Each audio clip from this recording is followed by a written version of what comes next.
नशे फिरोज़ भट्ट सां ॻोठ वली मोहम्मद वस्तड़ो जे रवासी अहमद नवाज़ वस्तड़ो मोहसिन वस्तड़ो बशीर अहमद प्रेस कॉन्फ्रेंस कंदे मीडिया सां ॻाल्हाईंदे चयो त ॻोठ जे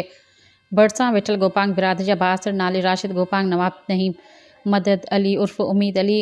अमीर अली उर्फ़ लालू ज़मीर मुख़्तियार गोपांग ॿिया असांजी 2 एकड़ ख़रीद कयल ज़मीन ते ज़बरदस्ती हथियारनि जी ज़ोर ते कब्ज़ो करे वेठा आहिनि जेका असां 2 एकड़ ज़मीन मोहम्मद सालेह गोपांग खां ख़रीद कई आहे जंहिं असांखे रजिस्ट्री बि लिखी ॾिनी आहे पर हाणे संदसि माइट कब्ज़ो करे असां सां कूड़ा केस दाख़िल कराए असांजे घरनि मथां पुलिस घुराए असांखे मौतमार धमकी ॾेई रहिया आहिनि।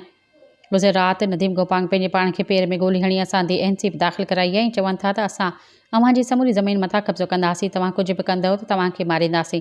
ऐं पंहिंजे खे मारे अव्हां मथां FIR दाख़िल कराईंदासीं। बासर कराची खां पंहिंजा माइट हथियार बंद माण्हू घुराए ज़मीन ते विहारे छॾिया आहिनि। असीं IG सिंध DIG शहीद बेनज़ीराबाद ऐं SSP नौशा फिरोज़ सेशन जज नौशा फिरोज़ समेत ॿियनि वसवारनि खे अपील था कयूं त मामले जी साफ़ शफ़ाफ़ इंक्वायरी करे बासरनि ख़िलाफ़ क़ानूनी कार्रवाई करे असांजी ज़मीन असांखे ॾियाराए तहफ़ुज़ ॾिनो वञे। अगरि असांखे कुझु बि थियो त इन ज़िम्मेवार मथियां बासर हूंदा। सब्सक्राइब कयो अवामी न्यूज़ HD खे ऐं ताज़ा तरीन ख़बरुनि लाइ ॾिसंदा रहो अवामी न्यूज़ HD।